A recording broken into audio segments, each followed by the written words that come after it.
Pronto, Gisela, está com você. Uhum. Eu vou... Bom, gente, queria dar boa noite para todos, agradecer a presença de vocês aqui.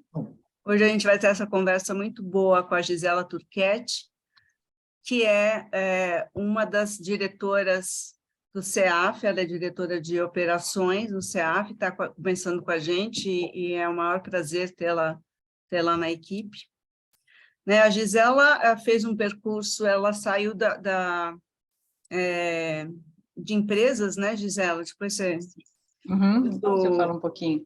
fala um pouquinho. E ela se formou em psicanálise, ela atua hoje como psicanalista, ela fez a formação em psicanálise no Centro de Estudos Psicanalíticos, no CEP, e também é mestre em psicologia clínica pela PUC.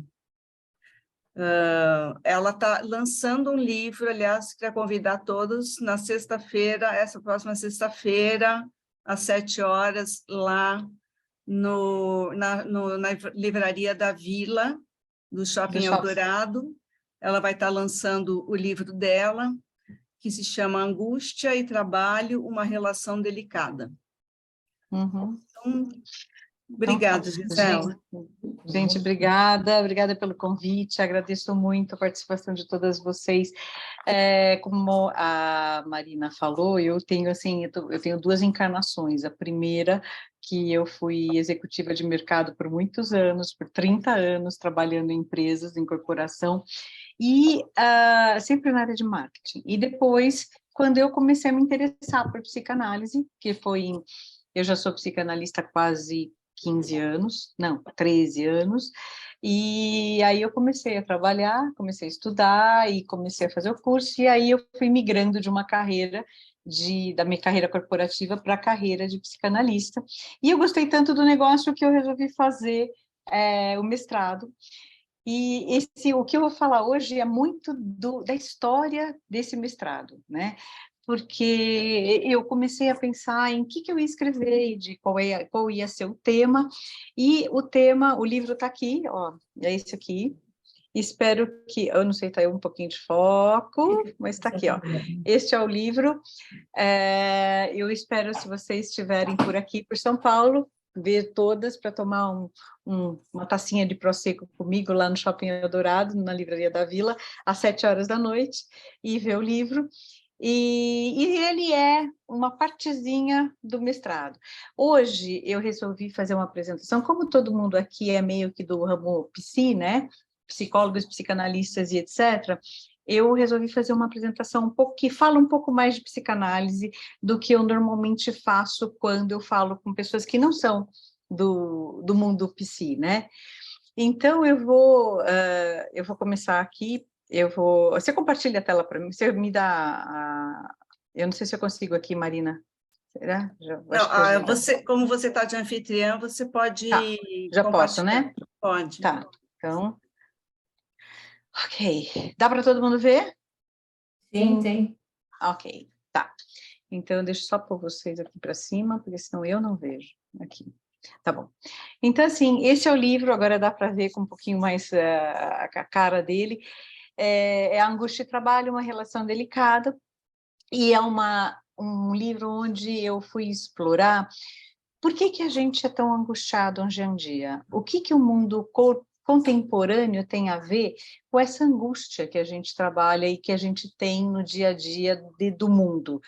E começou tudo porque as pessoas... Primeiro que eu via muito burnout no mundo corporativo, né? Então, durante as pessoas que trabalhavam comigo, o estado que elas estavam e como elas ficavam. E depois, porque a gente encontra as pessoas na rua e é muito engraçado, porque você encontra as pessoas e elas falam para você, pergunta, como é que você está? Tudo bem? A pessoa fala, eu estou bem, mas não tenho tempo para nada. Eu estou fazendo isso. E aí a pessoa despenca na sua frente uma lista interminável de coisas que ela tem que fazer, uma lista de tarefas, e que ela não tem tempo. Então, eu comecei a pesquisar por que a gente está assim. E quando você vai ver, não necessariamente a lista de tarefas e de coisas que elas têm para fazer tem sentido. É apenas uma lista de tarefas, né? Então, vamos lá, eu vou tentar. Por favor, se alguém tiver alguma dúvida ou qualquer coisa, me parem, que eu prefiro, que daí as pessoas, eu já respondo a pergunta. Eu não sei porque eu não estou conseguindo mudar. Bom, vamos ver aqui. Ok, então assim, o que nós estamos vivendo nesse mundo? E eu acho legal começar trazendo esse slide, porque olha o tamanho desse negócio virtual. Hoje a gente tem 4,7 bilhões de pessoas que acessam a internet por minuto, não é nem por dia, por minuto. São 400 novos websites por minuto que são criados no mundo. Nós temos 7 bilhões de pesquisas na internet, na Google por dia. 500 horas de vídeo no YouTube por minuto e 69 milhões de mensagens enviadas no WhatsApp por minuto, né? E esse chat, ele tem alguns, vamos falar assim, alguns meses, e são 140 milhões de pessoas já nasceram esse ano, que já devem ter mais, porque, né, passaram-se mais alguns meses. E uma coisa interessante que eu ponho só a título de da gente ver, como 25% da população da China já são os maiores QIs do mundo. Então, imagino que está vindo do lado de lá para o nosso lado de cá, né? Tendo em mente como nós estamos, a gente tem, eu vou falar assim, o que é contemporâneo, né? Então, eu vou dar uma visão do que é contemporâneo para depois entrar em como isso ativa a angústia. Então, é contemporâneo, segundo Bauman, que está aqui embaixo, quem gostar de sociologia é um livro muito legal, a contemporaneidade começa em 1789 com a Revolução Francesa e vem até os nossos dias. E ela está dividida em dois, na modernidade sólida e na modernidade líquida. Então, a modernidade sólida que ele fala é aquela coisa, as relações humanas e sociais, elas eram mais rígidas. O certo era certo, o errado era errado. O bem e o mal. Então, são coisas meio binárias, mas elas conviviam, e as reservas de bens e a segurança eram tudo em coisas duráveis. Então, é aquela época em que as pessoas compravam ouro, compravam terras, até eu acho que a gente está voltando para isso, né, por causa da incerteza. O mundo era mais, vamos falar, sólido. Eu acho esse nome muito, muito interessante. E depois a gente entra, depois da Segunda Guerra Mundial, a gente passa a ter uma relação de comércio muito mais fluida, onde as pessoas começam a trazer coisas do outro mundo que vem para cá, o comércio se amplia, e a gente começa a ter a tecnologia. Esse é o grande divisor de águas, onde a tecnologia faz a distância sumir. Então, hoje você fala com o outro lado do mundo, em segundos, a gente começa a ter uma fluidez muito maior e uma pressa para tudo. Hoje a gente não tem paciência nem para esperar o banco rodar, aquela coisa de dar um tempinho para a gente ter a resposta. A gente tem a mudança como a única certeza. Então, sempre que eu falo assim, gente, tenho certeza apenas de uma coisa, de duas coisas. A gente vai morrer e amanhã, e tudo muda, né? E a moral dá lugar ao consumo. Isso é uma coisa que a modernidade traz, que a gente passa a ter o consumo como a grande finalidade. O capitalismo traz o consumo, que é o ter em vez do ser, né? O que acontece aqui? Porque se a gente está nesse mundo tão rápido, tão, vamos falar assim, dinâmico, a gente não tem segurança. Aquela famosa segurança que a gente tinha antigamente acabou, porque a mudança acontece a todo minuto. Somos todos mais individualistas, né? E, principalmente, hoje vivemos o que ele chama de sociedade do espetáculo. O que é isso? Eu vivo para mostrar para o outro o que eu sou e o que eu tenho, porque eu quero ser inserido e eu quero ser aceito nessa sociedade. Então, ele fala que muitas vezes a sociedade do espetáculo faz com que você se afaste de você mesmo, do seu próprio eu, porque você acaba tendo valores e acaba tendo desejos e etc., que são da sociedade e não em alinhamento com o seu eu verdadeiro. Eu vou entrar nisso um pouquinho mais para frente. A gente está à perda de valores religiosos e comerciais, porque isso pode ser sim, pode ser não, as relações são muito dúbias hoje, né? E tudo isso, essa velocidade, gera em todo o mundo, na maioria das pessoas, um mal-estar físico, né? Outra coisa que é uma característica muito clara é que nós somos muito multitarefas e superficiais, ou seja, fazemos muita coisa, mas não somos profundos em quase nada, né? Mediante a isso, o que acontece? Quais as consequências? Vem o vazio e vem a angústia. Então, eu vi que a angústia é um buraco do não existir, é uma sensação que a gente tem, assim, como uma forma. Uma vez um professor meu falou assim, que a angústia é um medo difuso. Então, assim, quando ele explicou, ele falou assim, por exemplo, uma barata é uma coisa objetal, eu tenho medo da barata, eu tenho medo do objeto barata. Agora, quando eu vou dar um exemplo bobo, assim, eu perco o meu emprego, eu tenho um medo difuso, porque eu perdi meu emprego, eu tenho medo de não achar outro, eu tenho medo da minha família passar fome, eu tenho medo de perder minha casa, então o meu medo começa a ficar tão difuso que ele me gera uma angústia, que é, no fundo, o resultado de uma forma de existir que não valoriza o desejo verdadeiro, mas sim as aparências. Isso de acordo com a sociedade do espetáculo, que eu falei um pouquinho antes. Quando você vive um medo difuso em cima de coisas que realmente não estão alinhadas com a sua essência, e esse é o grande mal, você começa a não ter mais segurança, você começa a ficar no vazio e você entra em angústia. Gente, eu estou fazendo um resumo, muito resumo do livro todo, tá? Eu até falando em angústia, eu resolvi pesquisar tanto na filosofia como na psicanálise o que era angústia. E aí, perdão, voltei, deixa eu voltar. Opa, deixa eu voltar, uma setinha, aqui. Então, o Heidegger fala que a angústia é uma essência, é a procura da essência que facilita a sua integração, o processamento de experiências para existir, que ele está muito focado no existir, ou como você se reconhece, como você existe.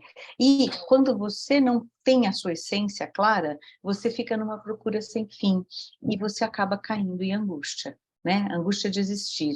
Agora, o Freud já entra no conceito de neurose da angústia, onde, para ele, é um acúmulo de excitação somática, e a gente tem a angústia realista, que é o perigo no mundo externo, que vem de fora, que é real, e a angústia neurótica, ou seja, o perigo está no mundo interno, e aí vem o recalque para falar isso pode e isso não pode, né? Quando a gente entra agora no Winnicott, que a minha tese está toda baseada no Winnicott, ele acredita que a angústia ela está associada a falhas no cuidado materno. Por quê? Porque o Winnicott trata do bebê e o ambiente. Então, toda interação que o sujeito tem com o ambiente. E aqui ele começa a desenvolver logo no início, quando ele fala das angústias impensáveis, né? Que o bebê, ele e a mãe são uma coisa só, e conforme ele vai crescendo, as mamadas vão ficando mais espaçadas, e esse espaçamento dessas mamadas vai gerando o que ele chama da angústia impensável, da mãe nunca mais aparecer. E aí, quando existem falhas nesse processo, fica marcado para o sujeito uma possibilidade de que essa mãe, ou seja, que esse ambiente nunca mais venha, ou que não me supra do jeito que tem que ser, que é a mãe suficientemente boa. E abre a possibilidade de aniquilamento, ou seja, se a minha mãe não vier e não me der de mamar, eu me aniquilo, eu morro. E a minha continuidade de ser, que é o que ele prega, né, que é a integração e a continuidade de ser, ela é quebrada. Isso continua, para quem tem essa falha, isso continua a vida toda, né? Quem teve uma mãe suficientemente boa, passa pelo menos por essa fase muito bem, e vai continuando a amadurecer até, teoricamente, chegar à integração. Ele também desenvolve o que ele chama de um verdadeiro eu, que seria a minha essência, o que eu sou, né? E um falso eu protetor, ou seja, o falso eu, ele faz com que você se proteja e facilite a tua integração com o mundo social. Ou seja, eu não posso ser eu mesma no meu trabalho, eu tenho que me travestir de me proteger, o meu comportamento, a minha roupa, o meu jeito, ele tem que ser adaptado ao meu ambiente de trabalho, ou ser adaptado, eu tenho o meu falso eu mãe, meu falso eu profissional, vários falsos eus que me protegem. Porém, o mundo contemporâneo faz com que a gente comece a, numa ânsia de ser aceito e ser reconhecido, a ter falsos eus muito distantes da verdadeira essência, ou seja, uma relação doentia que é completamente desconectada de mim. Então, como é que funciona isso? Por exemplo, eu vou viajar para, um exemplo bobo, tá, gente? Eu vou viajar para a Europa, mas eu nem realmente quero ir para a Europa. Eu vou para a Europa porque as pessoas estão indo para a Europa e eu quero estar inclusa nesse ambiente. Então, eu vou criando um falso eu patológico com várias coisas, e aí eu começo a me desconectar do que eu realmente sou de verdade e do que eu realmente quero. Quanto mais longe o falso eu patológico estiver do verdadeiro eu, maior é a angústia. Quando eu falo aqui que essa angústia ela aparece no sujeito, a angústia dói, né? E ninguém gosta de sentir dor. A primeira coisa que a gente faz é procurar analgésicos. E os analgésicos são principalmente os vícios. É a bebida, é a comida, tudo que é compulsivo, eu sempre falo, tudo que é compulsivo é analgésico, é alívio de angústia. Então, a bebida, a comida, a internet, as drogas, compras e o trabalho. E aí, vem a pergunta que eu tentei responder, que é, escolher trabalho como alívio de angústia é aleatório? Por exemplo, eu poderia pegar minha angústia e começar a comer que nem uma louca, usar drogas ou compras? Poderia. Mas por que eu escolho o trabalho? Então, segundo o Winnicott, isso não é aleatório.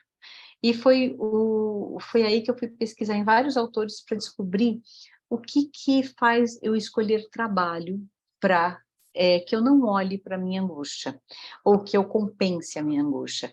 E quando eu falo de trabalho, gente, até pus uma observação aqui embaixo, que é o seguinte, trabalho é todo tipo de atividade remunerada ou não, que não seja relacionada às necessidades básicas, então, higiene, alimentação, ou seja, trabalhar em casa é trabalho? Claro que é. Fazer alguma atividade, ser voluntário é trabalho? Claro que é. Sabe, todo tipo de atividade eu chamo de trabalho, só aquelas que nós temos que fazer para sobreviver, que não são trabalho. Aí, eu fui entender com o Winnicott por que a gente escolhia trabalho. Então, assim, ele fala que a saúde psíquica é baseada nas dinâmicas de ser, ou seja, o sujeito quer ser e também quer vir a ser alguma coisa. Então, ele vai amadurecendo para ele se integrar e ser alguma coisa no mundo. Porém, algumas fases, na fase de dependência relativa, ou seja, a fase em que a criança sai da dependência total e ela começa a interagir com o mundo, ela começa a achar objetos transicionais, ou seja, são coisas, são brinquedos, são objetos que facilitem o trânsito dela do mundo da mãe para o mundo externo. Então, ele fala que se houver traumas nessa fase, dessa transição do o mundo da mãe, o mundo da família para o mundo externo, pode acontecer a fixação em um objeto transicional, ou seja, as famosas mantinhas que a gente coisa no rosto, os bichinhos que se levam. E ele fala que o trabalho pode ser um desses objetos transicionais, ou seja, o trabalho se transforma numa porta de entrada para o mundo social. como é uma porta de entrada, e ele é uma porta de entrada lícita, né? Uma compulsão lícita. Hoje, a nossa sociedade até valoriza muito quem trabalha muito e quem está sempre ocupado. Quem está parado ou quem está com uma vida mais equilibrada, você fala, nossa, o cara, ele não faz nada ou ele não tá ocupado. Então, assim, é o buraco que a gente vê que está voltado para o coletivo, saindo do eu verdadeiro para você estar sempre ocupado, exatamente porque o trabalho vai preencher esse buraco. E falhar no trabalho, se ele está nessa posição de fixação de objeto transicional, é falhar na sua existência como sujeito. Por isso que ele começa a tomar proporções tão grandes. Mas na vida real, né? Quem está nessa situação, na vida real, quais são os sintomas? Eu acho que o principal sintoma é a perda da capacidade de sentir prazer. Porque como você não está, para você sentir prazer, você tem que estar em contato com o seu verdadeiro eu. Se você não está em contato com o seu verdadeiro eu, ou seja, você está muito distante, você começa a entrar vamos falar assim, um piloto automático. E aí começam a aparecer os seguintes sintomas. A gente entra num processo de analgesia psíquica, ou seja, a gente está tão no automático e tão cheio de coisas, tão ocupado, vamos chamar assim, que a gente chega em casa e a gente não consegue fazer nada mais do que sentar na frente da televisão, e se eu perguntar para você o que está passando, você fala, não sei, ai, nem estou prestando atenção. Você está analgesiado, você está completamente desligado, você está lá, como a gente fala, de corpo presente. Os joguinhos, enfim, você fica sempre procurando atividades vazias, porque não tem mais espaço psíquico para você ocupar com qualidade. E isso é acompanhado por procura de vícios, porque o próximo passo é você lidar com tudo isso, com a introdução de vícios. Quando você descansa, esse descanso não é mais restaurador. Você dorme e você acorda cansado no outro dia. E a vida sexual, não preciso nem falar que vai para o buraco, né? Porque a gente não tem mais espaço para esse prazer. O prazer migra, então, para onde eu obtenho o prazer? Ele migra para uma sequência descritiva de acontecimentos, ou seja, essas são as famosas listas de tarefa. Tem pessoas que literalmente andam com listas de tarefa para fazer e coisas que vão ticando. Eles têm um prazer, eu tenho uma paciente que ela tem um prazer incrível em ticar as coisas que ela já fez na lista de tarefas dela, como se aquilo fosse, assim, um êxtase, né? E a geração de foco obtuso. As tarefas não têm um percurso pessoal, eu não estou fazendo aquilo porque eu gosto. As pessoas não se reconhecem no que fazem. É por isso que a gente começa e para, começa e para. Então, por exemplo, a gente não tem uma construção. E eu sempre conto esse caso, que eu tenho uma filha adolescente, assim, e a minha filha queria entrar no vôlei. E aí eu dei um duro danado para conseguir uma vaga para ela no SESI, e consegui. E a minha filha foi para o SESI e ela jogou por incríveis 2 meses. E daí, chegou no final do segundo mês, ela veio para mim e falou assim, mãe, eu vou parar. Eu falei, jura? Você vai parar depois de todo o esforço? Ela falou, vou. Por quê? Porque eu não sou boa. Eu falei, uau! Quer dizer, você já em 2 meses, você conseguiu ir, comprou todas as coisas que tinha que comprar, joelheira, blá, blá, jogou por 2 meses e já sabe que você não é boa, já sabe que você não vai conseguir. Quer dizer, não existe construção. Ou seja, eu caio, eu levanto, eu caio, eu levanto, e eu vou melhorando. Por que não existe construção? Porque ela estava focada no externo, ela não estava fazendo alguma coisa que ela realmente queria.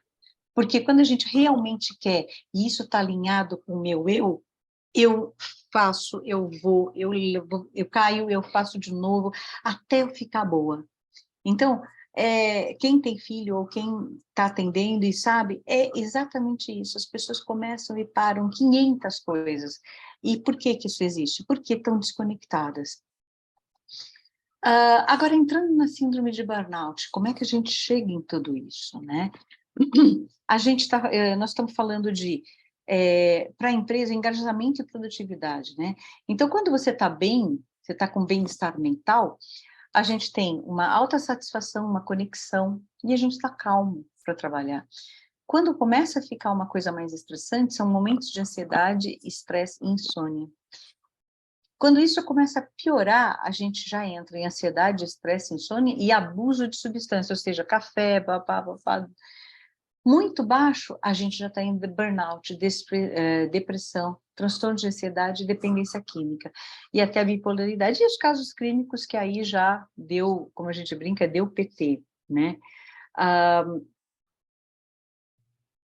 O que é a síndrome do burnout? Então, eu tô fazendo uma linha cronológica, e talvez eu esteja indo rápido, mas é assim, eu entro em angústia, porque eu estou longe do meu eu começo a colocar, eu tenho que colocar alguma coisa para essa dor parar, porque eu não aguento essa dor da angústia, e eu coloco uma compulsão nesse buraco.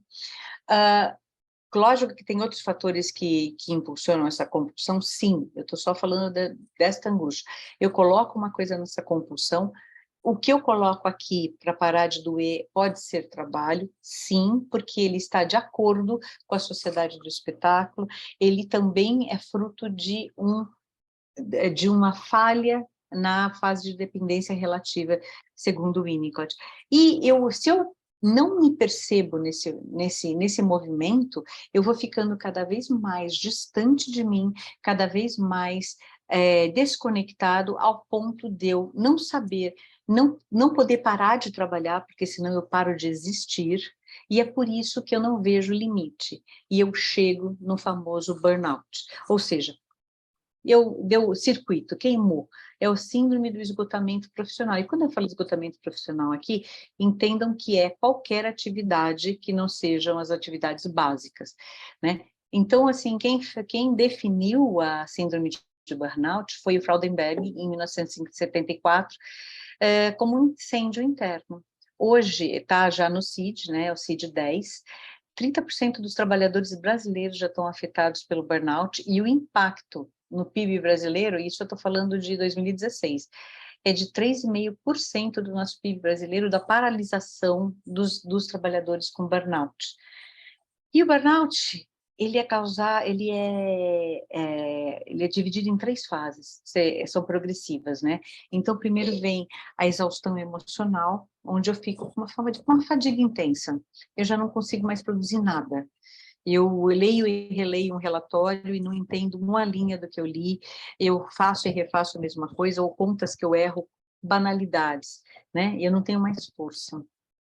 Depois, quando isso já está mais intenso, eu entro na fase de despersonalização, ou seja, existe um distanciamento social, eu não quero mais me envolver em nada, eu perco a empatia, se eu vejo alguém do meu lado precisando de ajuda, eu falo, ai, olha, não quero nem me meter, deixa ele lá, deixa ele se virar, né? E aí, no final, a gente realmente entra no comprometimento da realização pessoal, ou seja, é a frustração, eu já não consigo mais trabalhar, a minha autoestima está super baixa, eu não tenho mais planos para o futuro, e eu paro, quando eu não consigo mais nem produzir o básico, né? E isso já está, também a parte física já está lá no chão, no chinelo, né? Aí vem o seguinte, como é que a gente lida com pacientes que estão assim, né?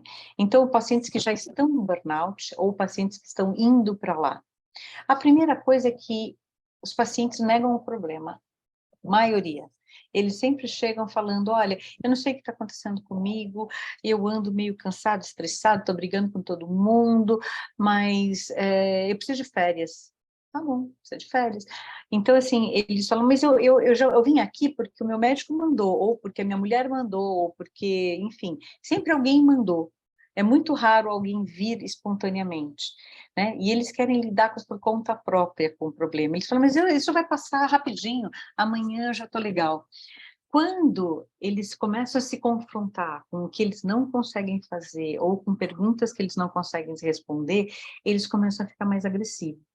E se enchem de desculpas, ou seja, eu não consegui fazer isso por falta de tempo, eu não tive dinheiro, eu não consegui. Aqui nós estamos falando da primeira fase, vem a fase da resistência. Eu já peguei paciente que chega assim, num estado tão deplorável, que aí esse daí já vem pedindo arrego, e já vem assim, olha, me ajuda, me tira desse buraco que eu não consigo sair sozinho. Mas não é a normalidade, tá? Então, assim, qual é o segundo fato? Primeiro vem a resistência, e você tem que segurar e passar por essa resistência. Depois é o acolhimento.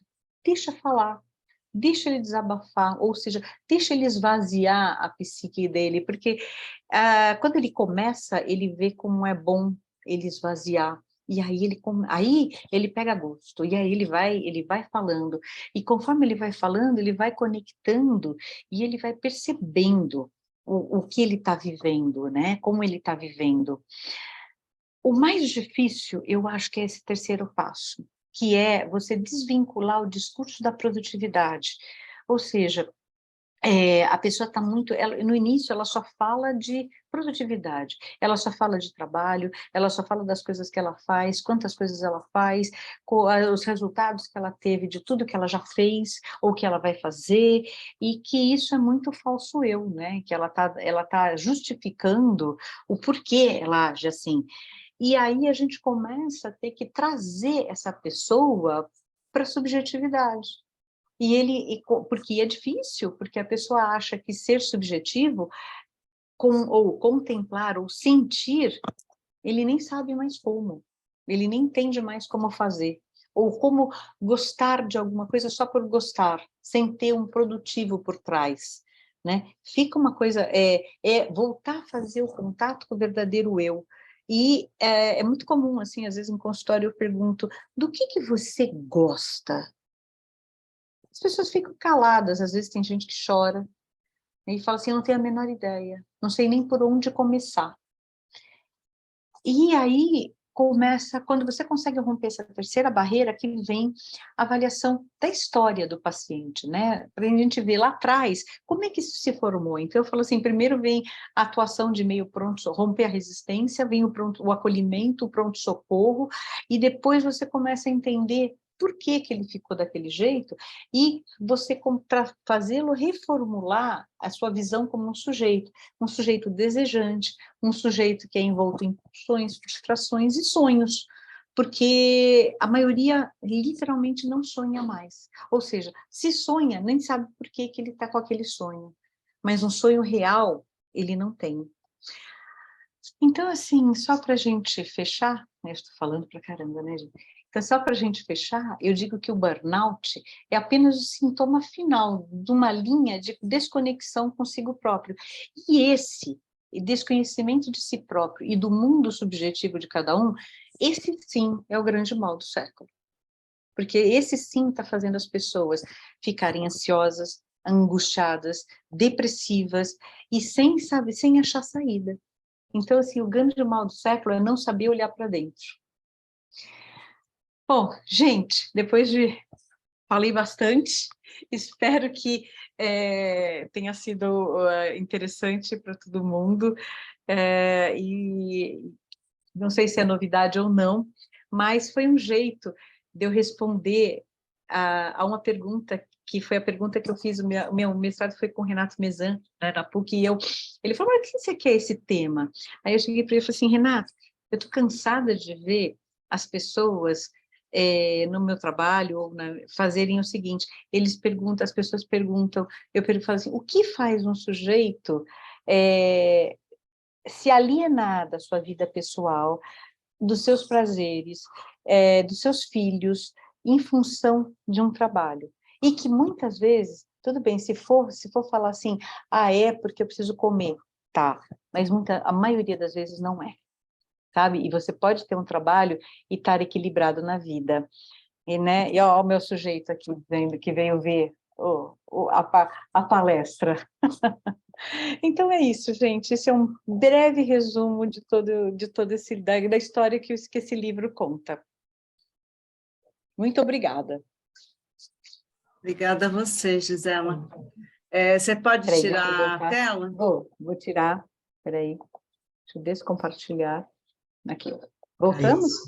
Sai. Voltamos. Voltamos, então tá bom. Tira foto. A gente abre agora para perguntas, comentários. Quem quiser falar pode levantar a mão. Tem alguém? Não? Que bom, que bom.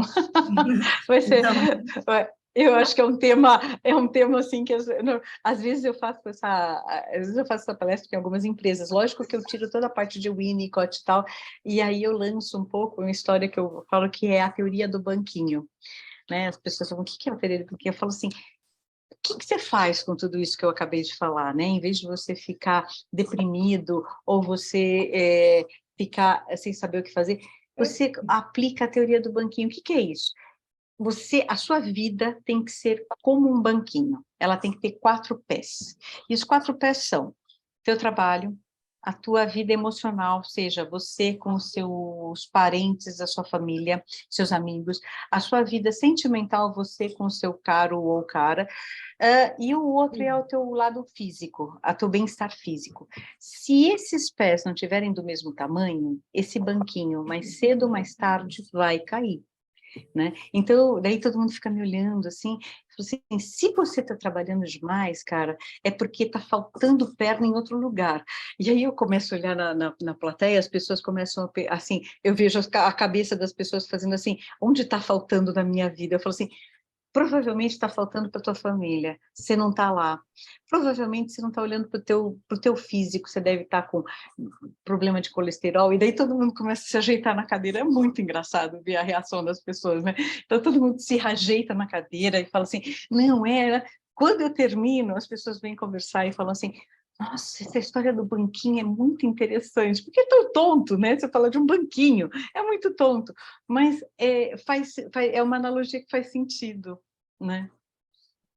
Verdade, eu estou pensando aqui, né, Gisela, que acho que tem vários fatores, né, para a pessoa, para a nossa sociedade ter chegado a esse ponto, né? Mas você tem a questão das mídias sociais, que eu acho que casa, né, com esse distanciamento do eu, né? Vem lá e ainda assina embaixo, né, que o que vale é a aparência. Mas acho que tem também, eu acho que isso é uma coisa muito cruel, você que viveu no mundo corporativo deve ter muita experiência nisso, de que as empresas sugam as pessoas, né? Elas exigem que a pessoa trabalhe excessivamente, que coloque o trabalho como o foco principal da vida, né? Aí eu fico pensando como é que a gente pode, porque uma coisa assim, você recebe as pessoas do seu consultório, então você, como psicanalista, está fazendo a sua parte. Mas o que a gente poderia, o que a sociedade precisaria fazer? Será que existe alguma saída para essa situação? Nossa, Marina, você leu meus pensamentos, porque eu ia fazer uma pergunta nesse sentido também, assim. Eu estava com meu irmão esse final de semana, ele trabalha numa grande empresa de tecnologia, gente. Ele não conseguia fazer nada. Os 5 minutos que ele não estava com o computador, no final de semana, ele estava assim no sofá, literalmente. E a mulher empurrava, e as filhas empurravam. Mas é aquele negócio, assim, ele está viajando, se ele não está viajando, ele está trabalhando aqui, se ele não está trabalhando aqui, ele está engatando não sei o quê. E daí semana que vem já vai estar em outro lugar, tal. E aquele negócio, se ele não fizer, ele vai sair, vai entrar alguém no lugar dele e a empresa vai achar alguém que faça, né? E daí como é que você concilia isso, né? Nossa, a Marina leu meu pensamento. É a pergunta de $1 milhão, né? Porque, no fundo, isso tudo, eu falo assim, é muito bom para o mundo corporativo, né? Você ter, eu falo assim, tem 2 coisas muito boas para o mundo corporativo. Primeiro, não é à toa que, por exemplo, as grandes empresas te dão carro, te dão um carrão, né? Elas te dão o cartão premium, super platinum de crédito, elas te dão, no fundo, elas te dão muito mais. O salário é bom, é claro, mas elas te dão muito mais benefícios sedutores que fazem com que você se mostre na sociedade do espetáculo, né? Você chega e você Então, quando você sai do mundo corporativo, eu lembro quando eu saí do mundo corporativo, eu ligava para as pessoas e eu falava assim, antes eu era, por exemplo, a Gisela da Samsung, ou a Gisela da... aí você liga e fala assim, você é a Gisela de onde? Eu falava, de Campinas. porque você não tem mais sobrenome corporativo, né? Então, isso é muito chocante. E as pessoas, isso está tão incorporado que hoje eu tenho 2 pacientes que são pessoas, assim, bem altas em grandes empresas, em 2 empresas grandes, e que elas estão fazendo um trabalho para poderem sair equilibradas. Porque é como se fosse uma droga. E você fala assim, como é que eu saio? Porque a empresa te empresta valor, né? Se você não conseguir se voltar para o que é essencial, você nunca larga daquilo, é uma droga. Então, assim, elas estão trabalhando, como é que eu faço para fazer um passo intermediário para depois eu sair, porque o mundo corporativo, como tudo na vida, tem ciclo de vida, né? Então, assim, você tem começo, meio e fim. Então, respondendo a pergunta, eu acho que primeiro você tem que ter noção de que ciclo de vida você está no seu trabalho, porque você vai sair, como falou a Tereza, seu irmão vai sair, vai vir outro, vai vir outro. Só que vai chegar numa hora em que ele vai ter 50 e tantos, e aí não vai ter mais como entrar. Então, ele vai ter, isso que eu falo, é planejar. Como é que você vai planejar a sua vida para que você possa estar em equilíbrio, né? E você ir desacelerando, estar em equilíbrio. Então, eu falo assim, para a empresa é ótimo que você se seduza com tudo isso, mas nunca tenha... Eu sempre lembro que nas empresas que eu trabalhei, eu sempre tinha consciência de que os convites que eu recebia para as coisas que eu era convidada, não era para a Gisela, era para minha cadeira. E o dia que alguém sentasse nela, não tenha dúvida, como sempre acontece, é para a pessoa, é para a cadeira que vem o convite, não é para você que vem o convite. Então, você tem que criar alguma coisa na sua vida que seja seu, que seja ligado ao seu eu, para que você possa levar para as outras fases que a sua vida vai ter. E porque, assim, de novo, né, tem 2 coisas muito úteis para a empresa, que são os psicopatas, que está cheio no mundo corporativo, né, são aqueles caras que fazem o trabalho sujo e não têm a menor empatia por ninguém, e também essa sedução que ela tem, principalmente nos cargos mais altos. E você vende a alma para o diabo, né? Mas é legal que, falando disso, assim, como é que eu estou vendo as coisas hoje? Eu estou vendo... as pessoas estão, principalmente depois da pandemia, eu acho que as pessoas começaram a olhar com outros olhos e começaram a repensar muita coisa na vida delas. Então, você tem muita gente que hoje, por exemplo, as empresas estão tentando recontratar pessoas para trabalhar full-time nos escritórios e etc. E a pessoa fala, não, eu quero uma certa qualidade de vida. Eu abro mão do meu salário, eu ganho menos para eu poder ter mais, porque elas estão vendo que isso esvazia, né? E isso é uma coisa que a longo prazo vai, para a empresa fica boa, mas a longo prazo a empresa mesmo está vendo que as pessoas não estão mais produtivas, porque você chega num tamanho que a pessoa para, literalmente para. Eu trabalhei com uma pessoa, não foi aqui no Brasil, mas eu trabalhei com uma pessoa que um dia nós estávamos trabalhando assim, ele desmaiou na mesa, de exaustão. Daí você fala assim, olha que ponto uma pessoa chega sem olhar para o seu limite, né? E aí você pergunta para ele, mas, cara, você não tem uma reserva? É por dinheiro? Ele fala, não, eu tenho dinheiro para sobreviver. Não era por isso, era pelo modo que o mundo vai olhar para ele, se ele sair desse mundo, desse ciclo vicioso. Mas assim, Tereza e Marina, o mundo, as pessoas estão acordando, sabe? As pessoas estão... tem gente que eu encontro, que já trabalhou comigo, etc., que eu olho, que eu falo, nossa, esse cara tá legal, né? Mas tem gente que a gente encontra na rua que dá vontade de perguntar, gente, o que aconteceu com você? Porque a pessoa tá um lixo, tá envelhecidérrima, né? E você fala assim, olha o preço. Eu acho que as pessoas estão começando a perceber isso. Até os jovens, por exemplo, eu lembro, eu dei aula há alguns anos na SPM, e aí a gente fez uma pesquisa lá. E, assim, a gente perguntava o vínculo que os jovens têm com as empresas.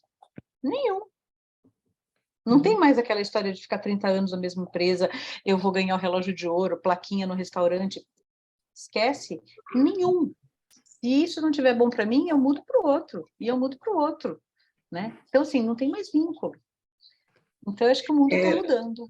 Gisela, eu fiquei com uma questão, essa dedicação brasileira, se eu posso dizer, na nossa cultura, Uhum. e também na América Latina, porque eu também vi esse comportamento na América Latina, que é um pouco diferente dos Estados Unidos e talvez da Europa, porque lá eles não têm empregados, eles têm que chegar em casa e eles precisam atender a família, precisam dar de comida para os filhos.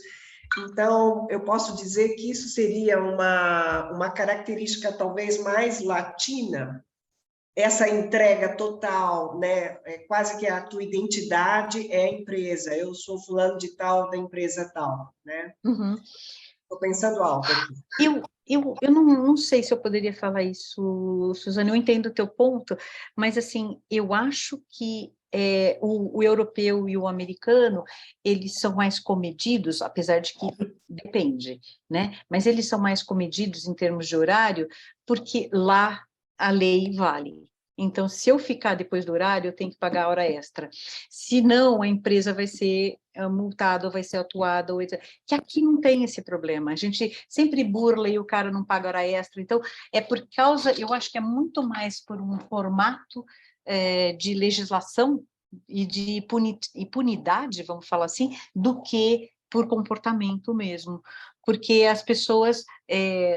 Europa eu acho mais. A Europa, por exemplo, o alemão trabalha muito, só que o alemão para na hora que ele tem que parar, porque ele é racional, ele fala aqui, a partir daqui é hora extra, então não, pum, eu tenho que ser produtivo neste pedaço, né? Então, os latinos, como as nossas relações são sempre muito flexíveis, né? A gente estica, a gente puxa para lá, puxa para cá, a gente burla um pouco essas coisas.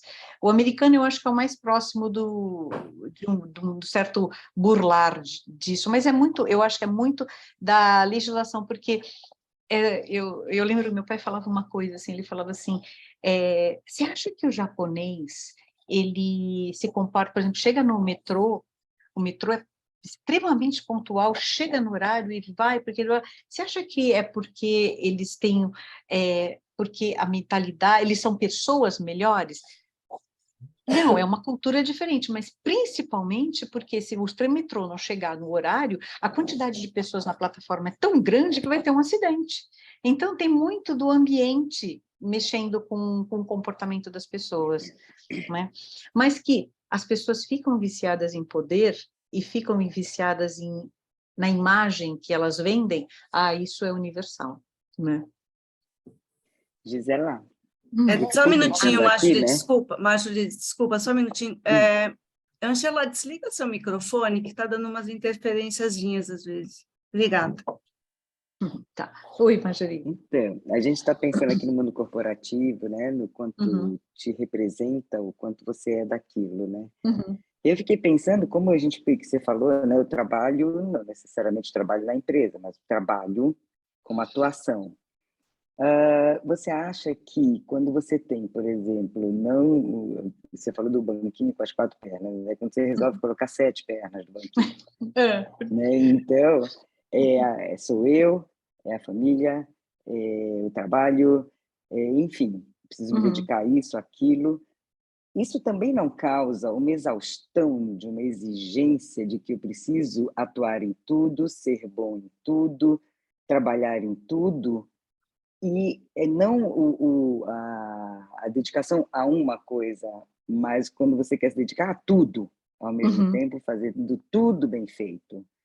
Isso não dá também uma exaustão emocional, onde você começa a escorrer para as suas mãos, né, o dar conta disso tudo? Não tem dúvida, Marjorie, porque como eu falei, né, trabalhar não é só trabalhar no corporativo, é que no corporativo é mais fácil da gente mostrar, né, mas assim, o trabalhar, você lembra que eu falei da apresentação, que hoje nós somos multitarefas e não somos profundos em nada?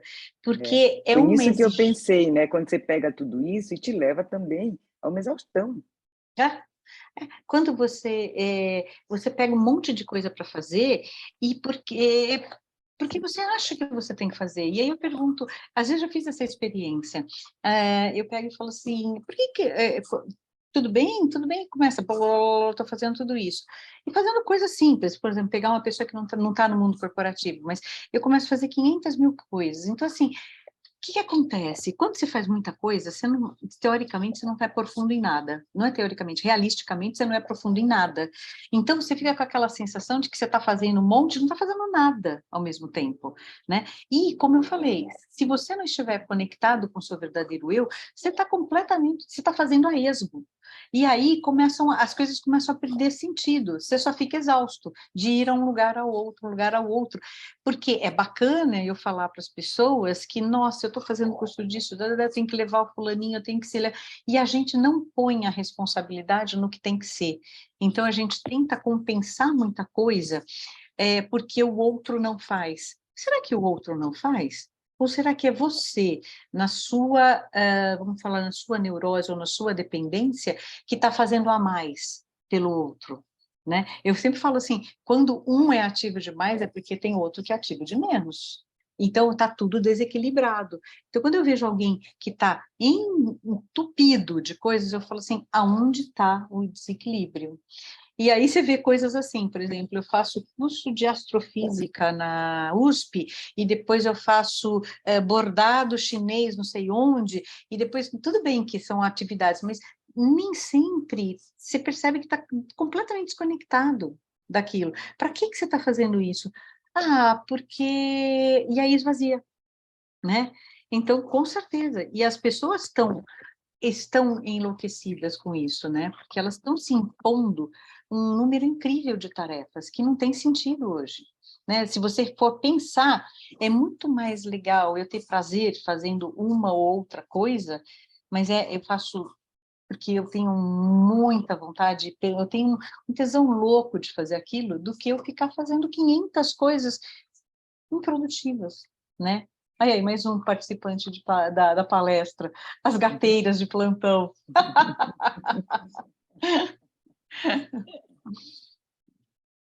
Mas, com certeza é isso, né? Você, no mundo corporativo, você chegou a ter essa vivência, essa experiência de chegar numa situação assim de burnout? Olha, eu lembro de uma cena, e teve uma época na minha vida que eu trabalhava numa empresa e eu eu fiquei muito tempo fora do Brasil. E tinha uma função que eu tinha que descobrir novos produtos. Então, quando aparecia produto, por exemplo, o Brasil precisava de um produto X, e não tinha aqui, as fábricas da empresa não fabricavam, então a gente ia procurar em outros mercados. E aí eu lembro que era tipo dia 22 de dezembro, eu estava em Busan. Sabe onde é Busan? É no inferno, é no fim do fim da Coreia do Sul. E assim, era uma cidadezinha, tipo, sei lá, uma cidadezinha operária, que tinha uma fábrica, e eu trabalhava nessa época na Whirlpool, e tinha uma fábrica de refrigeradores. E eu estava lá para ver a fábrica, para fechar contrato e tal. Estava eu e um advogado americano e mais um outro cara lá. E aí, um frio, nevava, e aquele hotelzinho mequetrefe, porque era o fim do mundo, né? E aí, assim, eu lembro que chegou no dia 22, o avião dos americanos levantou voo. Parece que até sina, né? O americano vai embora e os latinos sempre ficam. Bom, o avião o meu avião, que era para vir, ele tentou levantar voo e tinha muita neve na pista e tinha muita nevasca. E ele voltou. E daí ele falou, não, no próximo, nós vamos tentar depois. Eu esperei outra vez, o avião não levantou voo.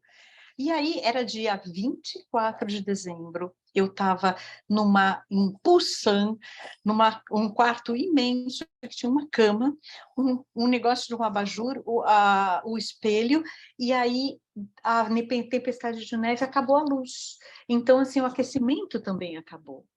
E naquele momento eu estava com 500 cobertores, me sentindo a pessoa mais sozinha da face da Terra, porque tinha um infeliz no hotel que falava inglês, o resto só falava coreano, e é ininteligível, você não consegue entender coreano. E aí assim, eu falei assim, gente, o que eu estou fazendo com a minha vida? E eu estava exausta. E aí quando eu cheguei, juro, quando eu cheguei para o Brasil, era assim, ceia de Natal. E assim, eu já estava perdendo ceia de Natal com a minha família, com a minha filha. Aí eu falei, gente, está na hora de repensar, está na hora de parar, porque está errado. né? Então, você está contando porque isso é folclórico, mas quantas vezes, assim, à beira da exaustão? Muitas, muitas. Até a hora que você começa. Eu acho que também porque você começa a ficar mais velho, né? E você começa já a começar a olhar e falar assim, nossa, será que vale a pena? Esse é um dos benefícios da maturidade. A gente vê que brigas que a gente quer entrar, né? E que brigas que a gente fala, ai, que preguiça, não vou entrar nisso, não. Eu acho que você começa a... Aí as pessoas perguntam para mim assim, mas como é que faz? Como é que eu repenso a minha vida? Eu começo a falar assim, começa a me responder do fundo do seu íntimo a seguinte pergunta, do que você gosta? E uma pista para você. Você gosta do que você é bom. Eu não sei se você é bom porque você gosta ou você gosta do que você é bom. Aquela coisa do Tostines que vende mais que é fresquinho, ou se é fresquinho porque vende mais. Mas é assim, você gosta do que você é bom e você é bom no que você gosta.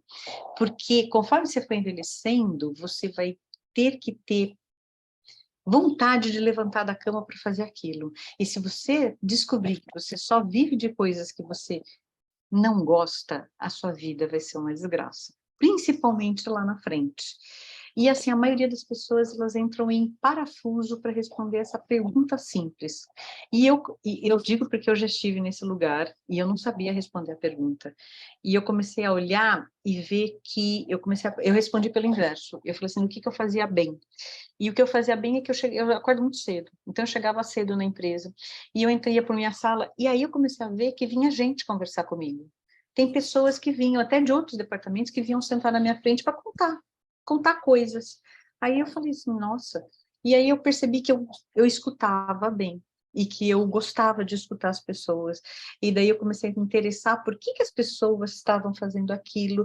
E aí eu comecei a ver que isso era a psicanálise. E daí eu fui estudar para mim, não fui estudar para trabalhar. Eu fui estudar para mim, por prazer. E daí eu gostei. E daí que eu fiz a migração. Mas eu fiz a migração porque eu gostava daquilo. E, por coincidência, a minha vida no mundo corporativo também já estava acabando, né? Eu saí do mundo corporativo quando eu tinha 53 anos. Então, já estava acabando. Então, coincidiu. Foi um phase in, phase out ali que coincidiu. Mas, eu digo assim, pensa nisso antes, pensa nisso para você planejar a tua vida. Porque se seu irmão da Tereza, amanhã, ele é demitido... Se ele não estiver estruturado, ele afunda. Porque a vida dele está baseada naquilo, né? Naquele show da sociedade do espetáculo. Enfim, tem histórias e histórias. Nossa, com certeza. Estou aqui pensando ainda como é que a gente pode contribuir para que essa cultura se modifique, né? Você disse que você faz palestras nas empresas, né? Fico pensando que uma alternativa é propor alguns trabalhos para as empresas, né? Para tentar mexer um pouco nessa cultura. Porque, como você está falando, existe também... Isso também acaba, essa situação toda de um trabalho exagerado, da exaustão, até chegar num burnout, é muito prejudicial para uma empresa também. Lógico, porque né? Você tem gente que não está mais produtiva, né, Marina? Exato. Então, acho que poder pensar até é uma coisa que a gente vem conversando um pouco no CEAF, de propor né, para as empresas um trabalho na área de saúde mental, né? Eu acho que pode ser, e eu acho que uma outra coisa seria nas universidades, né? Precisaria ter ensinar a pessoa, né, algumas coisas, né, assim, isso que você está fazendo esse caminho, olha, você tem que fazer um planejamento, Você quer. Né? Você não pode se afastar do seu desejo, enfim, não existe esse preparo, né? Porque também toda a situação, toda a sociedade gira em torno do espetáculo, né? Mas eu acho que vai ser um movimento orgânico, sabia? Porque como as empresas estão notando que elas estão ficando improdutivas, elas estão trocando os funcionários com mais frequência. Então, as pessoas estão levando esse choque com mais frequência, e isso faz com que elas comecem a pensar. sabe? Porque antes ficava 30 anos na mesma empresa, então você não pensa, você vai... Eu falo assim, você anda por inércia, você joga o corpo para frente para não cair, você dá um passo. Mas, assim, agora, como as empresas estão querendo produtividade a qualquer custo, você não está produtivo? Tchau, Marina, vou embora e pego o outro, eu pego a Suzana, e eu pego o outro e vou pegando. Então, as pessoas estão levando vamos ver, esses tropeços profissionais com mais frequência. E aí que as pessoas estão começando a se perguntar, o que eu estou fazendo aqui? Isso é muito legal, né? Isso faz as pessoas começarem a refletir. Você vê alguém, você encontrar um amigo seu que está... eu hoje tenho, assim, eu me formei na Unicamp, e na Unicamp a gente está fazendo, uma vez por ano, a gente faz um encontro dos ex-alunos. E, assim, eu digo para você que de todos, nós somos, vamos falar, o grupo está hoje 15, 10, 15, sei lá, mas eu encontro, de todos eles, não tem um que não se reinventou. Todos eles chegaram numa certa época, um foi ser produtor de cinema nos Estados Unidos, o outro foi cuidar dos negócios do pai dele no interior, o outro abriu uma empresa de treinamento, eu fui para a psicanálise, então, assim, eu acho que tem um só que está ainda nesse mundo corporativo, que é muito legal, né? Você vê que as pessoas se reinventam, se ressignificam, por forças do mercado ou por forças próprias, né? Eu acho que vai ser orgânico. Vamos ver. Tomara, né? Tomara. É. E você você acabou recebendo muita gente com esse perfil, né, na sua clínica. Eu pego gente com esse perfil porque outro dia foi engraçado, eu estava atendendo uma paciente e ela falou assim, não, porque eu cheguei atrasada, porque eu estava preparando o CAPEX, porque não sei o que, daí ela parou e falou assim, você não vai perguntar o que é CAPEX? Eu falei, não, eu não vou perguntar o que é CAPEX. Daí eu comecei ela falou assim, eu falei, porque eu já trabalhei no mundo corporativo. Ah, é por isso que você entende o que eu estou falando, por isso que você sabe o que está acontecendo, por isso que eu falo, claro, eu acho que essa parte psi, essa área psi que a gente está, é muito legal porque o tempo conta, né? Então, se você fala para mim, do trabalho corporativo, eu sei, se você fala eu me separei, eu também sei, você fala de filhos, então, assim, o tempo também ajuda, né, na experiência, não só a técnica. E assim, eu acho que no final, daí um vai falando para o outro, que fala para o outro que, né, que está com problema no trabalho, e assim vai. Às vezes até as pessoas vêm perguntar, o que você acha disso, desse negócio? Eu falo, pera, aqui não é coach, eu estou fazendo psicanálise, né? É outro papo. Mas é legal, eu acho que é uma outra visão, né, da história.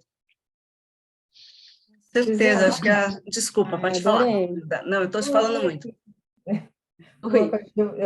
Alguns colegas assim que eu vejo, o pessoal fica muito preocupado no mundo corporativo. Não posso tirar férias porque senão a empresa vai acabar. Não posso tirar férias, senão o outro pega o meu lugar.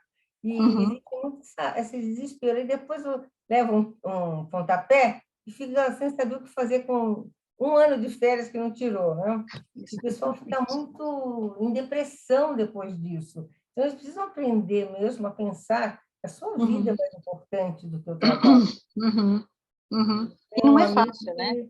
E ele ficou em depressão quando ele saiu. Porque a esposa dele está muito bem colocada, falou assim, fica tranquilo, melhora, depois você vai procurar outra coisa. Não precisa sair correndo para procurar. Então, ele teve esse bom senso, né? Deixa. Mas, nossa, eu vejo muito isso daí. O pessoal sai e não sai de férias, aquilo que você fala, trabalha 10, 20 horas, 15 horas por dia e não ganha hora extra porque é cargo de confiança. Cargo de confiança não ganha hora extra. Eu acho uma bela maneira do pessoal economizar dinheiro, né? É terrível isso. Não, você agora é gerente, você não ganha hora extra. É um absurdo.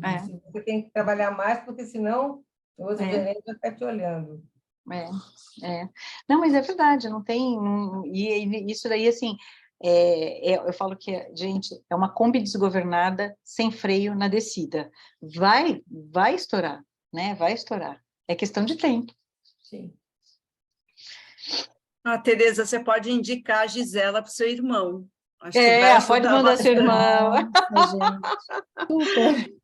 Pode indicar que eu vou falar assim, você está sentindo isso? Então, sabe o que vai acontecer? Nossa, esse final de semana foi difícil, viu? Coitado.